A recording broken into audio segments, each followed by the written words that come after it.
Hi everyone, welcome back to another one of my videos.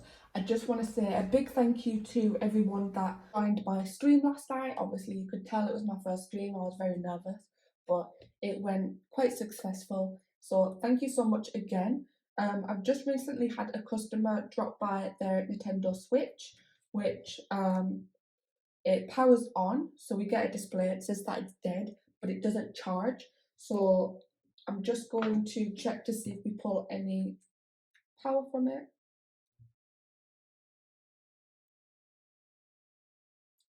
So we don't get any kind of charge at all.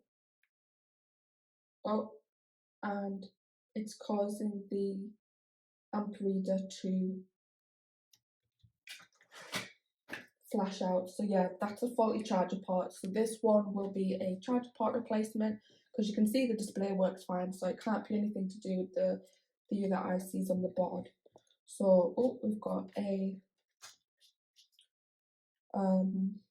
micro SD card there. Just check, no game. Okay, so I'm going to remove the top screw here, which is a Phillips 00 crosshead. 2 Phillips 00 crossheads here, and then 2 on the rails just to loosen the back up.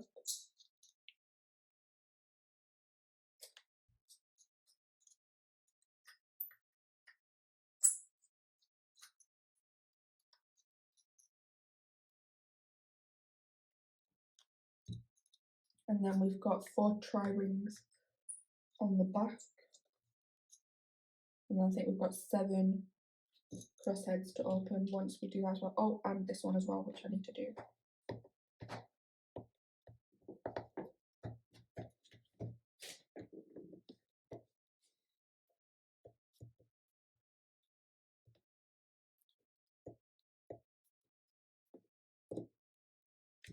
Lost my other screwdriver, so I'm having to use this really cheap one, which I hate because it doesn't grip on as well, and it can like round the screws off, which is pretty dangerous.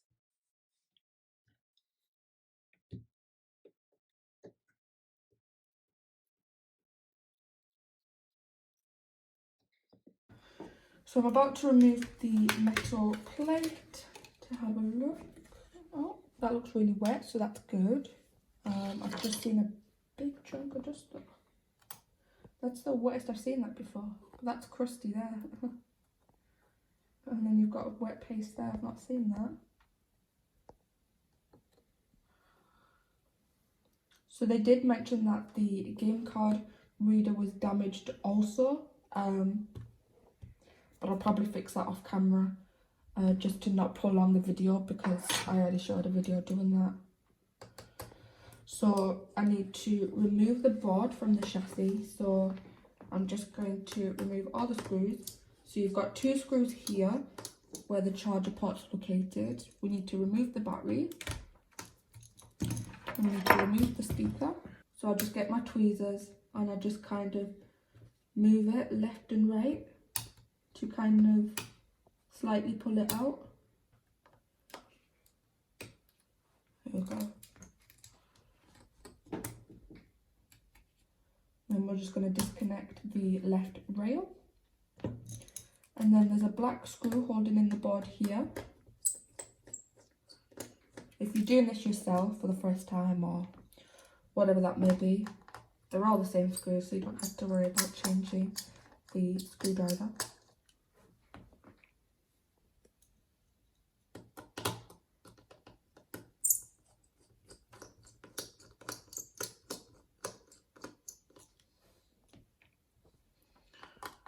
Now I'm just removing the 3 silver ones that hold down the heatsink.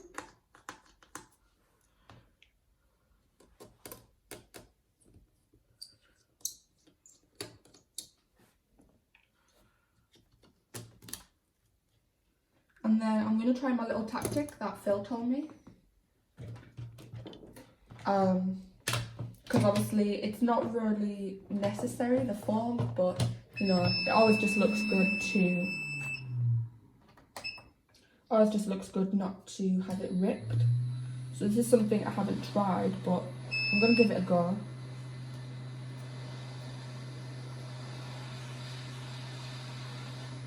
Ah, that worked really well. Okay, so you just apply a little bit of heat and then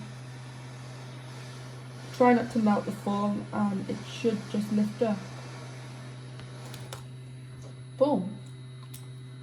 That worked beautifully. Because if you are doing these repairs and they take it to another repair shop, or even if they open it up themselves, I don't think they really want to see that you've ripped the foam, so it just looks a lot better when you don't do that. So I'll definitely be using that technique a lot more often now, because that was quick and easy. So now I'm just lifting up the connector for the digitizer and then unscrewing the game card from the board.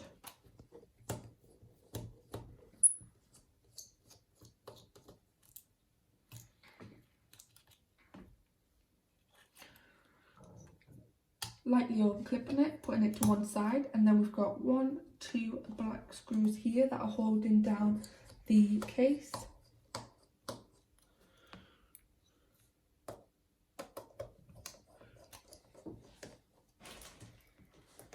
I'll just lift that up. And then just lift up these parts here. And then I always unclip the end.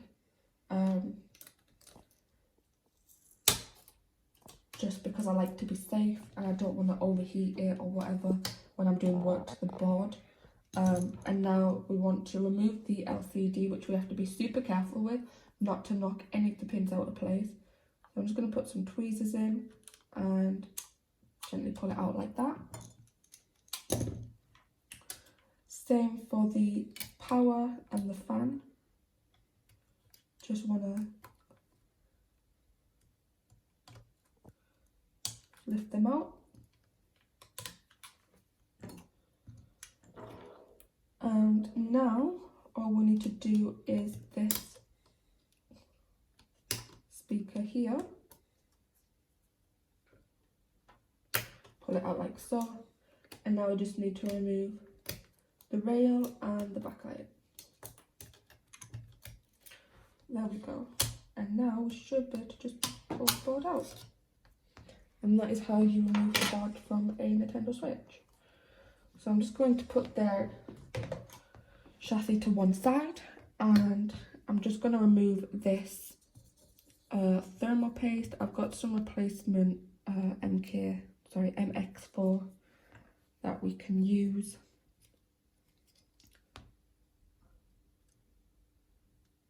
What I'm going to do is I'm just going to slightly bring it off the table and then grab my solder roll and hold it down that way.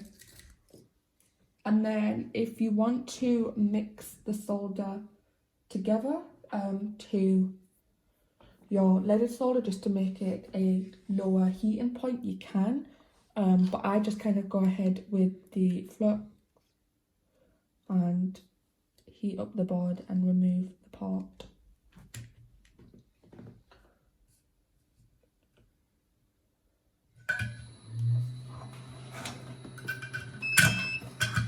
And then you just want to keep heating up the part until you can see the solder melt. And then you want to grab your tweezers and wait until it lifts up yourself. You don't want to pull it at all because the pads on the board are very, very fragile. It's melting already, so this should lift up shortly.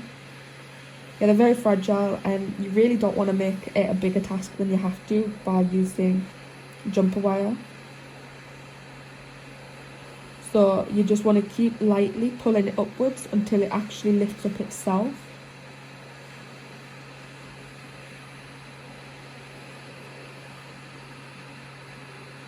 Get in there, and there we go. That lifted up beautifully.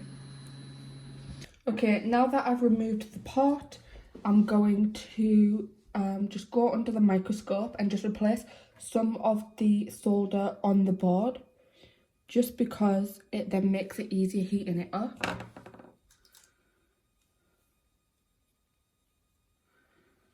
So I'm just going to do that now.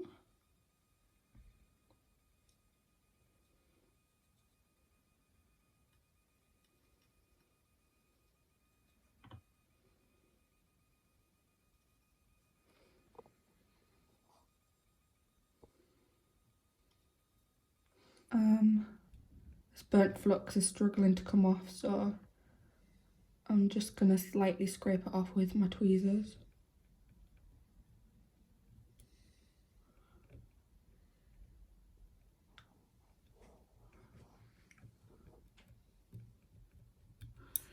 And then push it away with the toothbrush. And then go again.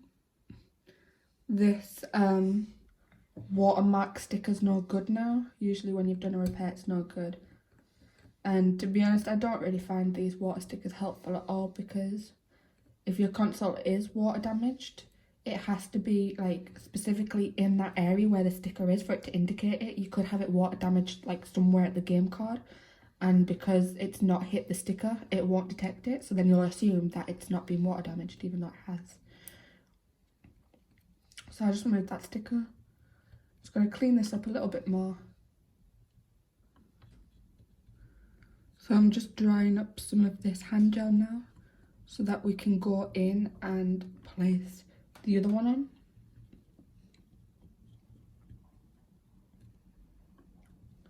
Because we don't want to be heating up the board whilst we've still got like all this flooded on it.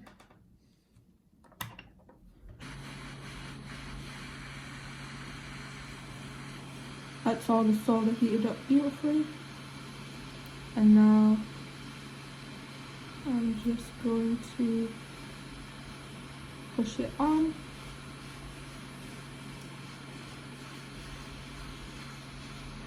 And then hold it down until the solder dries.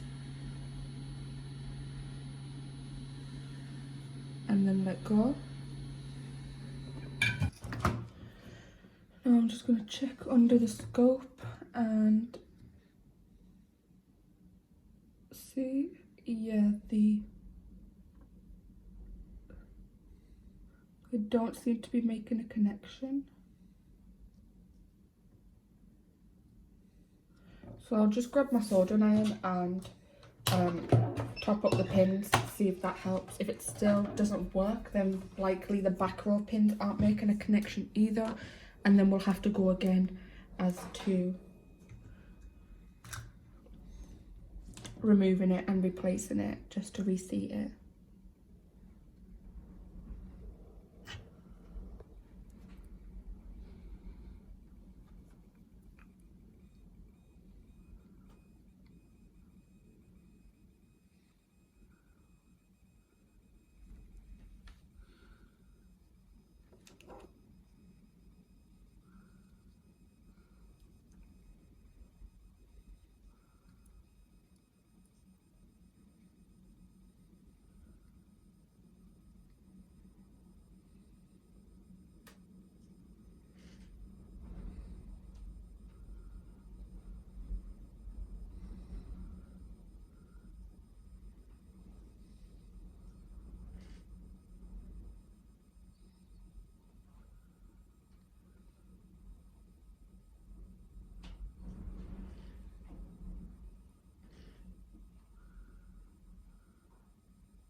There we go. So the best way that I'm going to test it now is through using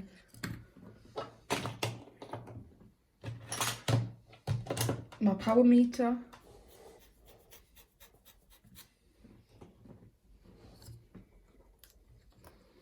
So I'm just going to grab it and then pop it in, put the battery in and see if it reads any power going into the charger.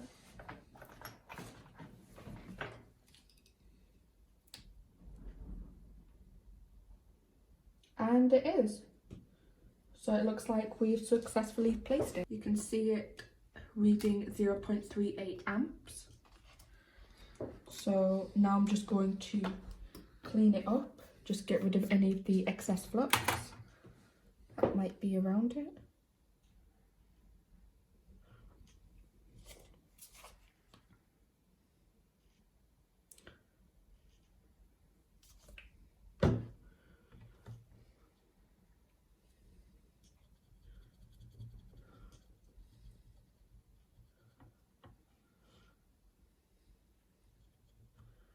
So obviously if you've got IPA to hand, I would definitely recommend that you use that and not this, sorry. Because this is just really messy and doesn't clean up as well. So you have to make sure that you spend that extra little bit longer just to ensure that it's all cleaned up.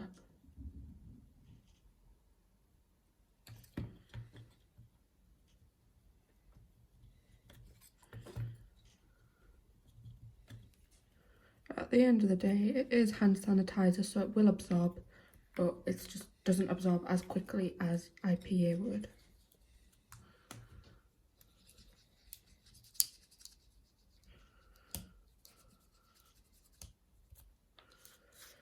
Okay.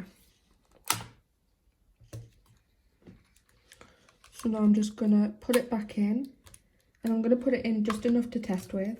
So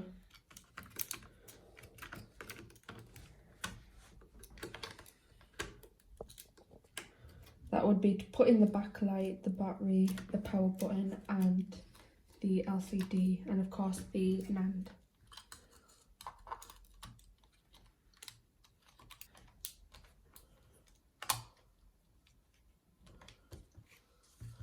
I'm going to turn it round.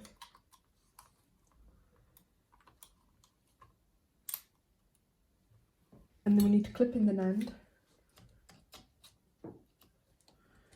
She's dead, by the way. Yeah, I know, battery's dead. But we need to see if it charges.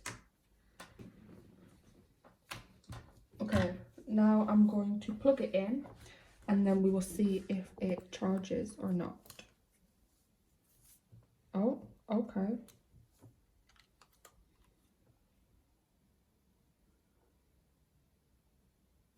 Okay, and it's charging. So you can see here it's charging.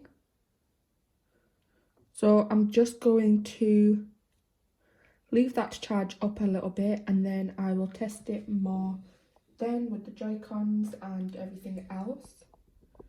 But other than that, that is how I replace a charger port.